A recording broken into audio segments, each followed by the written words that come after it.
Okay, so I have to do a post-match. Have to do post-match commentary on match 4. Every once in a while, there's some kind of mistake with the recording, but all right, let's get to this.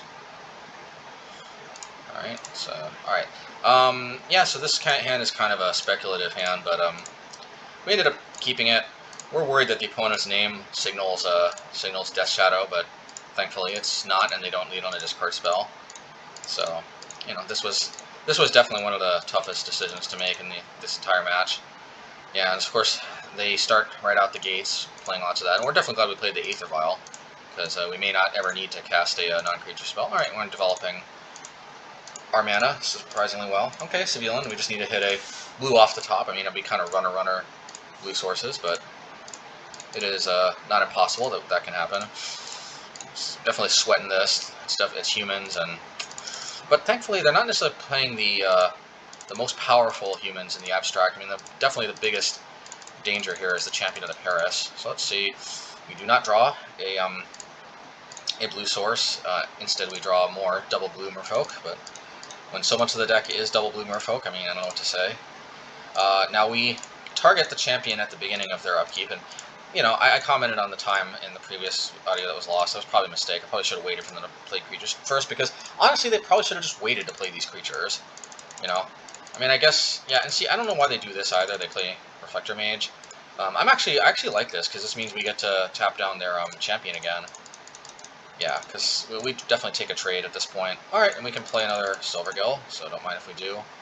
We have to discard, and I think we just discard a Lord, because realistically we got so many of those. I could see the Spreading Seas coming in handy, like, to push damage later in the game. Yeah, so they attack, and I don't... This is one of the critical, I think, misplays on their part. I guess they strongly suspect we have another Lord anyway. But if they would have just attacked with the Mariner, I mean, yeah, we would have just blocked, and I guess maybe that's would have not been good for them. But instead, we just block like this, and just in case they got some instant human, we hold up the Lord, and instead we just put this into play in a turn, and suddenly we've got a foothold in the game. Yeah, and unfortunately we can't play the Spreading Seas, both because it's priced out from Thalia and because we don't want them drawing 2 cards.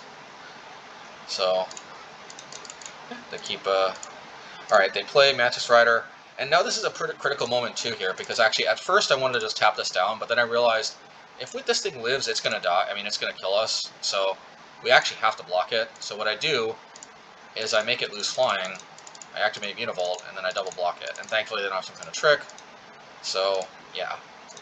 Now that threat's been dealt with, you know, maybe we're turning the corner here. I mean, if we are turning the corner, it's mostly because these Esper Sentinels are kind of meh, in my opinion. At least against this matchup. Maybe they're excellent. Anyway, thankfully we do draw that blue source finally, so it's Svyelun time. And we can probably start attacking indestructibly next turn, except that they play a Reflector Mage, so back to our hand it goes. If we had another Aether Vial, that would be not a problem, but since we don't want to take our only Aether Vial up to 3, most of our Merfolk are 2. And we could have taken, I mean, we could have tried to like double block with 2 Lords, but ultimately I think we've got a better chance of winning by just building up a unstoppable Lord army. Can't play Svyelun because it's being shut off by Reflector Mage. I tried to play Spreading Seas, but I forget that because I was going to pay the 2 from each Esper Sentinel, but forgot about the Thalia's effect, so I'll just play the Merfolk. And I ended up attacking with the Masters, and I'm not going to lie, I was still kind of thinking at the time, and I commented on this at the time, I think, well, anyway, I was thinking at the time, like, I already played Spreading Seas, so I was thinking Island Walk, which we don't actually have. But the good news is their blocks kind of aren't that great anyway. So what I ended up doing is I ended up being able to take care of both of these Esper Sentinels and a Reflector Mage, and sure, we lose a Lord, but I mean, we traded a 3 for 1. I think that's not half bad. Kind of makes me wish I would have attacked with the Mutavault too, but I guess they've just had enough and they scoop it up. Alright, let's go to the next one. Okay, second game in match 4. Let's see how this one plays out. And first, let's actually see what we sideboarded. I think it was very simple. We just took off Force Negation and put in Repeal. Pretty simple stuff. Alright, well, this hand kind of is not that great, but I think we have to keep it. I mean, we got mana, we got creatures. You know, we'll just see how this one plays out. Yeah, and I think we end up flooding in this game, if I remember correctly. And, you know, maybe that's our fault. honestly. Like, we probably shouldn't have kept. But, you know, I mean, sometimes we get mana screwed, and a lot of times in Merfolk is such a mana-hungry deck, I would say most of the time getting mana screwed is our bigger concern. But, you know, yeah, this is kind of a problem. And none of these are even Castle Vantresses. Oy, oy, oy. So I just target that right away, but then they got a Thalia's Lieutenant. I just have to minimize the damage I take, otherwise future Dismembers get turned off. So anyway, we get to play this on a Lord, you know. Just get to try to do Merfolk stuff. Yeah, the problem is the team is a little too big now. We actually have to double block the Thalia's Lieutenant just to give us a chance here. Otherwise we die, so...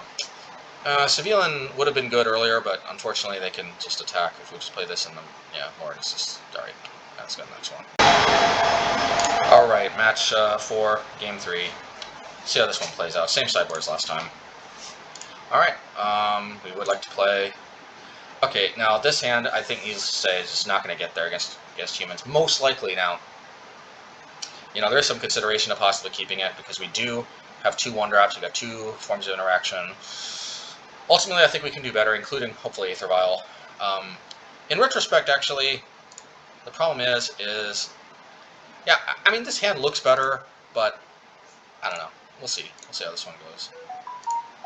So, we put a Castle Vantress to the bottom. I think we end up putting it back in our hand, because...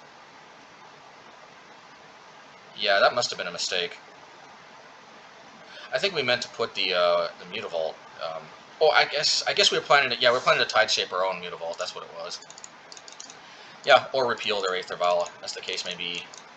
They don't play Aether Vial, so we end up tide shaping our own Mutavault. And at the end of the day, it was probably a mistake to.